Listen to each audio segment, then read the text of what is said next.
In summary, a few other important 5 Series features are, and this is a minor thing, but it means a great deal about how the boat feels when you're at sea aboard the boat. All of our lifelines are 28 inches.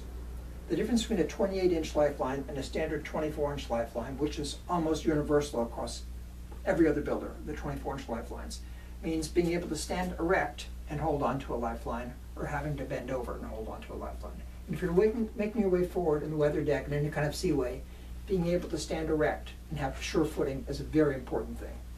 Also, we have a solid stainless steel lifelines all the way up past the fashion bulkhead, which is the end bulkhead of the main cabin. So when you're exiting the cockpit on any of the 5 Series boats, you step over the combing, you reach over for a solid stainless steel lifeline, not a piece of wire.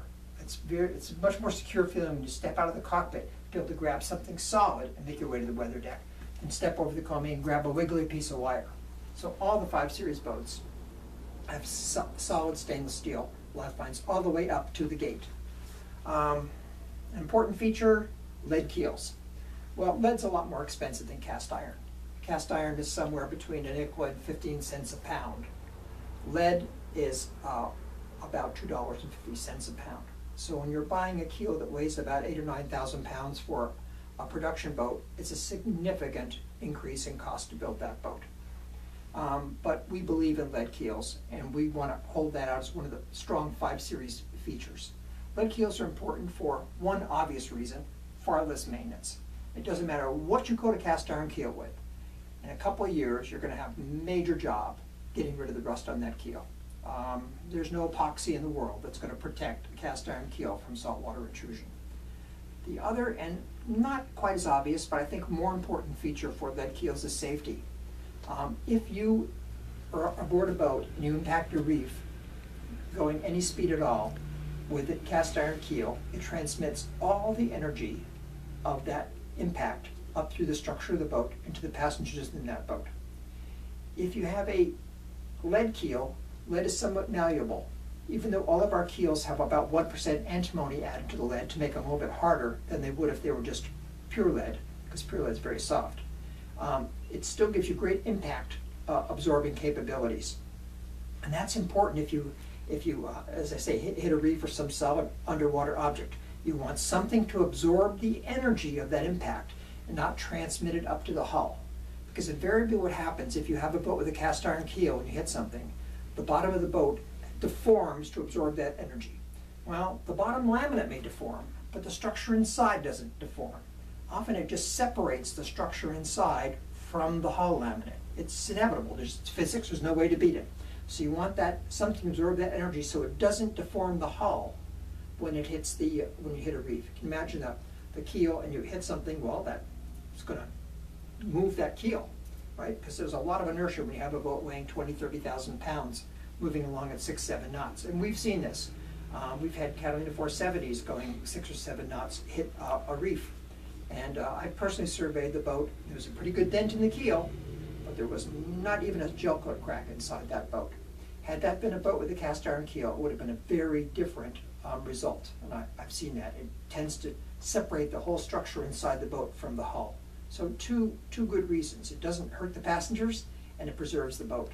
So lead keels, we think, are worth paying for. Accessible service areas. If you go boarding the 5 Series boats, you see we have dedicated filter lockers in all of them. I think that's a unique feature, no matter what the price of the boat.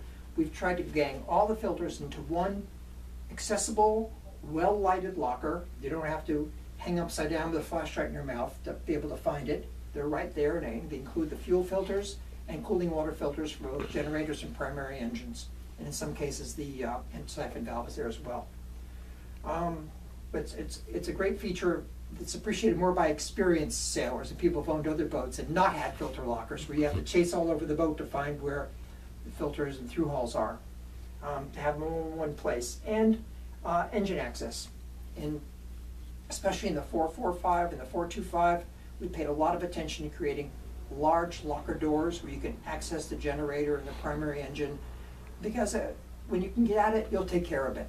If it's a real chore to have to take a lot of furniture apart and contort yourself to change oil or check the transmission fluid, you tend not to do it, and that's when things develop problems. So I think the easier you make these service points accessible, the better the boat will be maintained and the safer the boat will be. Another important item, teak interiors. Many manufacturers have gone to other woods. I don't know exactly what kind of woods they are. Some are just mystery woods to me, but we believe in teak. Teak's a great wood for the marine environment. It's fairly hard, it doesn't water spot, the grain is fairly consistent, and it just has a natural warm look to it. All of our interiors, you'll notice, have what we call high abrasion areas, meaning all the fiddles, all the doors, or frames and jambs are solid teak. They're not plywood veneered, they're solid teak, 4/4 teak. All of the galley fiddles, all of the corners of all the cupboards are solid teak. And the intent of that is, imagine walking through your boat with a toolbox or tackle box and kind of banging all those things that are sticking out.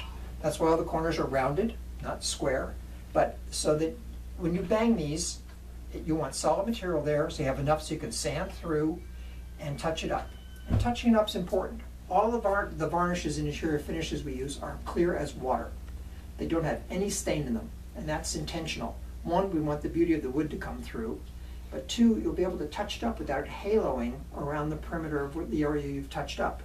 It's often possible to take a Catalina that's been around for a number of years and seen some hard service, and with a couple of days work and a little bit of varnish, make that boat look pretty good, which explains why so many of the older Catalinas have such great resale value, is that you can keep a boat looking fresh if it's made out of the right materials to begin with. Thank you.